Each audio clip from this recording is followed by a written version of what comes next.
Uma grande satisfação estar participando do 4º Simpósio Brasileiro Online de Gestão Urbana, com o artigo Uso da Termografia Infravermelha para o Estudo de Fachadas em Edificações, uma revisão. Eu sou Leandro Augusto Erba, mestrando do PPG-Arc da Unesp de Bauru, e esse trabalho foi feito em coautoria com o também mestrando Jefferson Fernando Correia Antonelli, orientados pelo professor Dr. Maximiliano dos Anjos Azambuja. Primeiramente, então, vamos ver o que é a termografia infravermelha. Termografia infravermelha, então, é uma técnica não destrutiva para análises em geral e que está sendo muito usada para análises de fachadas em edificações. Essas imagens, então, são feitas através de uma câmera especial capaz de detectar a emissão infravermelha que o objeto está emitindo e transformá-la em temperatura. Essas imagens, posteriormente, podem ser analisadas em um computador, em um programa específico capaz de fazer a análise dessas imagens. Ou também podem ser analisadas por uma pessoa capacitada, que saiba identificar as chamadas anomalias térmicas, nas quais as imagens vão mostrar através das cores. A figura 1 aqui é um exemplo de uma imagem termográfica de uma fachada. É uma imagem que sai nesse formato e as cores vão representando a temperatura que está cada parte da imagem de acordo com uma escala térmica. O objetivo, então, do nosso trabalho foi apresentar as principais discussões acadêmicas sobre o uso da IRT. IRT aqui é a abreviação de termografia infravermelha em inglês, né? Então, a abreviação de Infrared Thermography, como técnica para inspeção de fachadas no período entre 2013 a 2020. Além disso, um dos objetivos também foi apresentar uma breve bibliometria sobre o assunto, a fim de explanar, de dar uma visão geral sobre como estão as pesquisas sobre o tema. Então, como se procedeu a nossa metodologia de pesquisa? Primeiramente, então, nós entramos com as palavras-chave Infrared Thermography and Facade nos campos título, resumo e palavras-chave. Utilizamos como área de estudo a arquitetura e urbanismo e áreas afins como engenharia civil. Nos tipos de documento, nós selecionamos somente artigos, excluindo assim os trabalhos de conferência e outros documentos. O período da pesquisa foi de janeiro de 2013 até julho de 2020. Entre cada palavra-chave, a lógica booleana AND foi utilizada. Seguindo então a metodologia apresentada no slide anterior, a busca foi feita em 3 principais bases de dados: Scopus, Web of Science e Cielo. Aqui a gente pode ver os números na frente indicam a quantidade de artigos que foram encontradas em cada base. Depois vieram os refinamentos. O primeiro refinamento foi sobre a área de estudo de interesse, que foi a arquitetura e áreas afins, como a engenharia civil. Depois, um segundo refinamento foi com relação ao tipo de documento, na qual selecionou-se apenas os artigos. Um terceiro refinamento foi feito com relação ao tempo, no qual selecionou-se o ano de 2013 e anos seguintes, ou seja, 2013 até 2020. Por fim, então, nós tivemos um total de 68 artigos, tirando 19 que eram repetidos, pois muitos artigos da Scopus estavam presentes também na Web of Science. Nós, no final, trabalhamos com um recorte de 49 artigos neste trabalho. Procedemos então com o início da apresentação sobre nossa análise bibliométrica. A figura aqui mostra a distribuição dos estudos no mundo. Portugal aparece como sendo o primeiro país, o país com mais produção nesta área que utiliza a termografia infravermelha para detecção de alguma patologia na fachada. Portugal, então, aparece com 10 artigos publicados dentro desse recorte de 49 artigos. Em segundo aparece a Espanha, com 8, Itália, com 7, e o Brasil figura na quarta posição. Suíça, 3 artigos e Argentina, 2.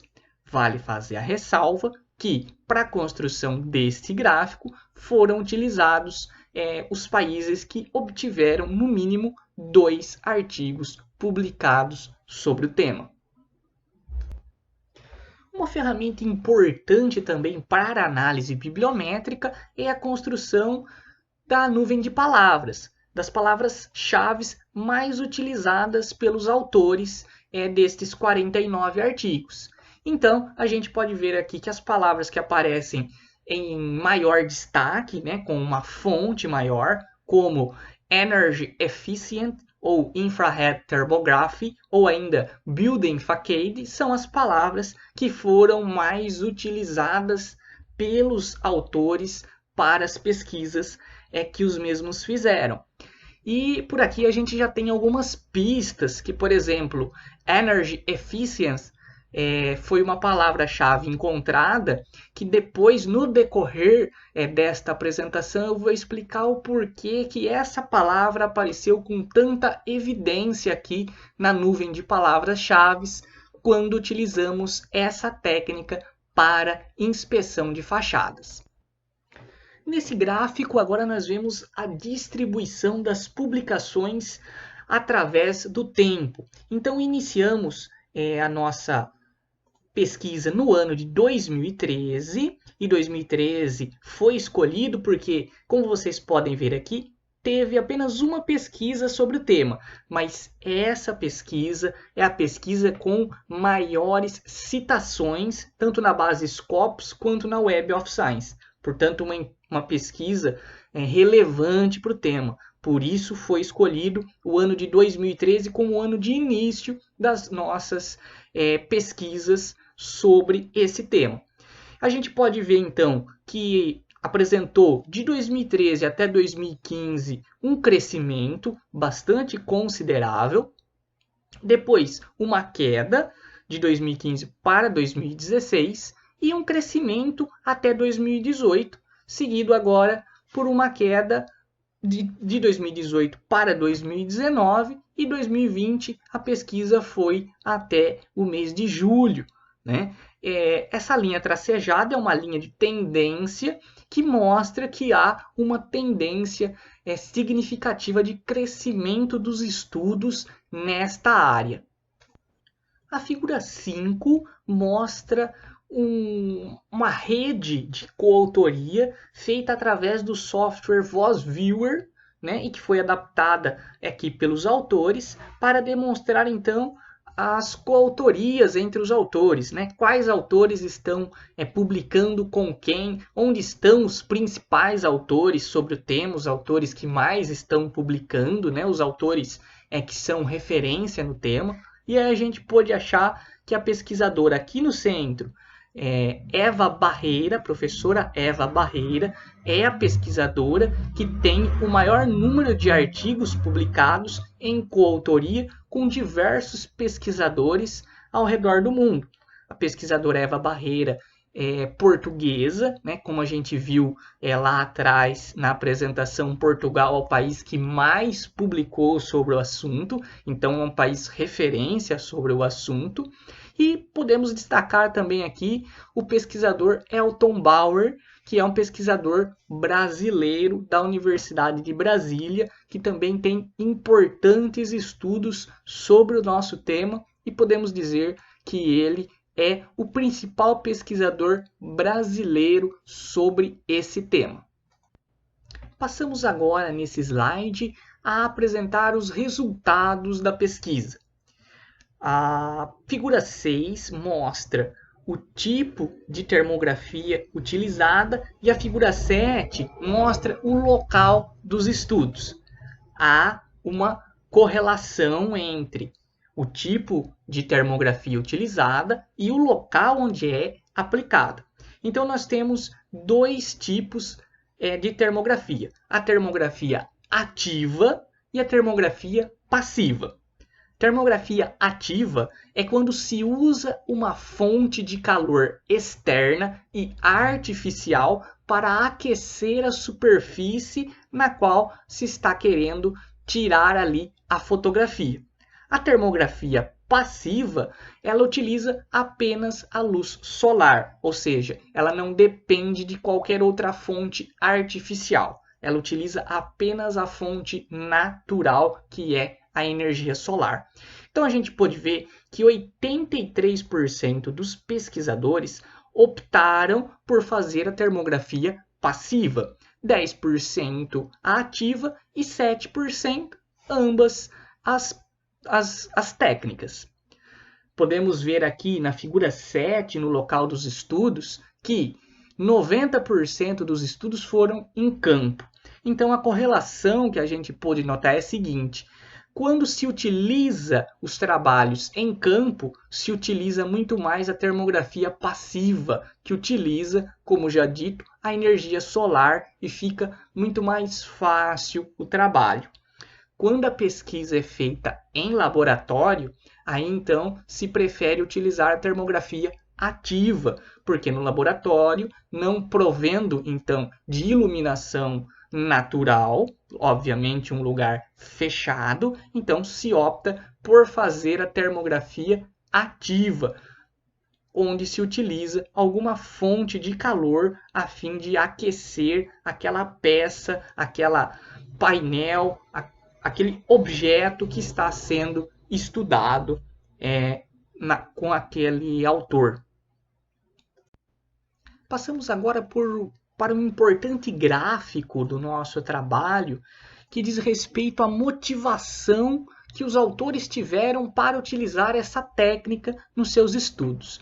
E aí a gente pode ver que 46%, ou seja, quase a metade dos estudos, utilizaram a técnica de termografia infravermelha a fim de identificar a eficiência energética da fachada. E aí a gente pode entender, quando eu chamei atenção em alguns slides atrás, na nuvem de palavras, quando a palavra eficiência energética aparecia em destaque, porque realmente os autores estão muito focados, né, nesse tipo de estudo, principalmente na Europa, onde é maciço o estudo predominante, né, o estudo dessa técnica em fachadas. A gente pode ver que Portugal, Espanha, Itália são países que mais produzem artigos sobre o tema, e na Europa eles estão muito preocupados com a eficiência energética de seus prédios, de seus edifícios. Em segundo lugar, 35% das pesquisas utilizaram a termografia infravermelha a fim de identificar algum tipo de patologia presente na fachada.